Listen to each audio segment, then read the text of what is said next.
trout season opened up 15th of March up Lancashire rivers. So this is my first day out. Nice day. There's a bit of a cold breeze on water, but we'll find a way around that, I think. I just want my dry fly rod out. Probably set up duo first, and then have a bit of a sitting around waiting for see if you can see any risers. I had very interested in chucking nymphs. Been doing that most of winter, so I'll stick to duo or dry fly. And if I'm really struggling, I might pull a few streamers later on, but hopefully won't get to that. It's odd fly starting to come off. Like I say, there's a right nasty breeze on water, so you've got to find the sheltered places. But I'm just having a little sit here out of wind, so hopefully we might see a riser.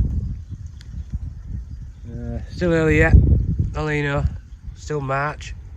I think better dry fly sport starts in April, May. But if you're not here, you won't catch. So I'll just go through my setup. I've got a Lamson Remix reel on there. I've got an Orvis Superfine, which I've had for 2 or 3 years. Fantastic line that is. Olive colour. I don't believe in these bright yellows and oranges. You know, you're fishing for wild fish, so I want like drab coloured lines. From there, I've got a Piscari Fly tapered 9-foot leader.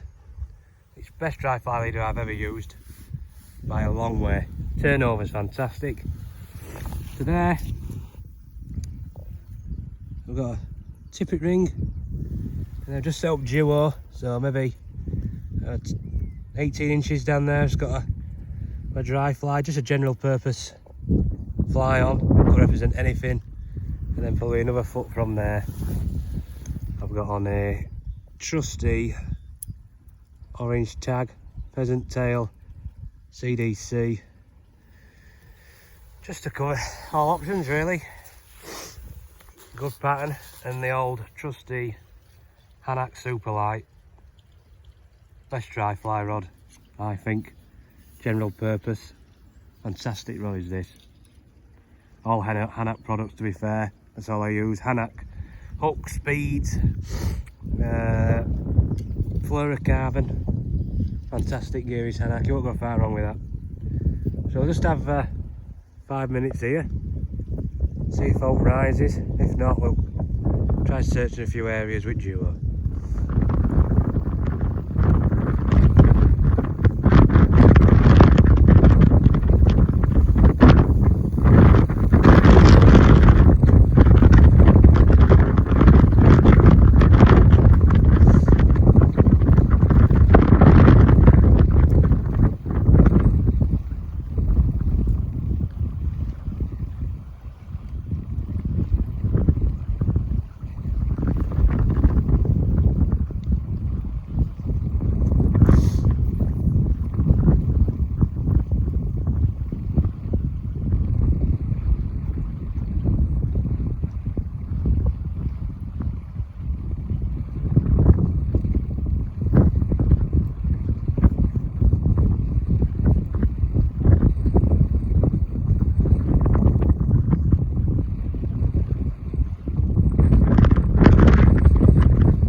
Well, there's not much to tell really at the minute.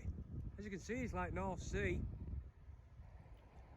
There's only a couple of things you can do is one spiders, then the one's indicator nymphing or duo, clink and dink, whatever you want to call it, but on a really short line.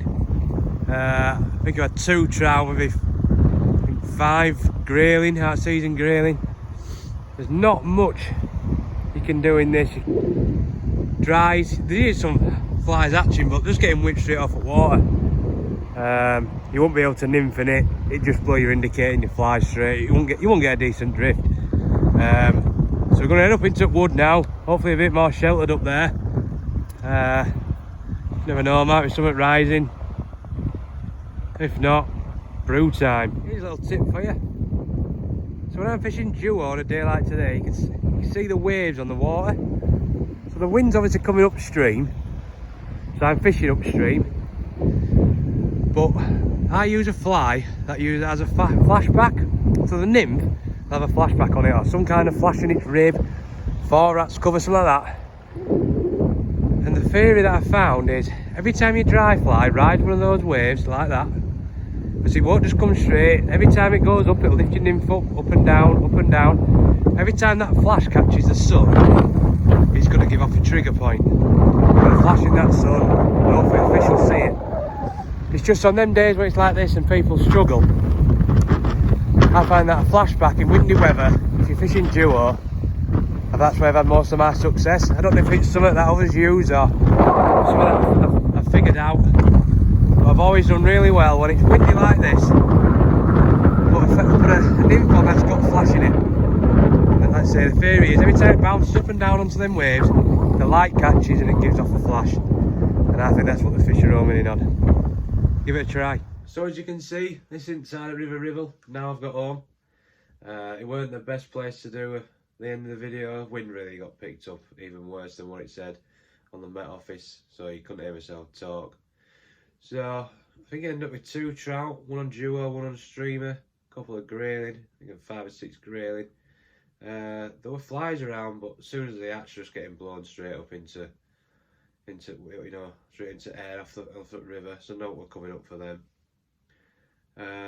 The Ribble, you don't really get going until end of April, early May, and then you see some really good hatches, especially at Granham. It's the stones and the riverbed's just full of caddis. It's unbelievable. So I probably won't go back until the end of April, early May. I'm off to the Eden in a couple of weeks' time, doing an overnighter there.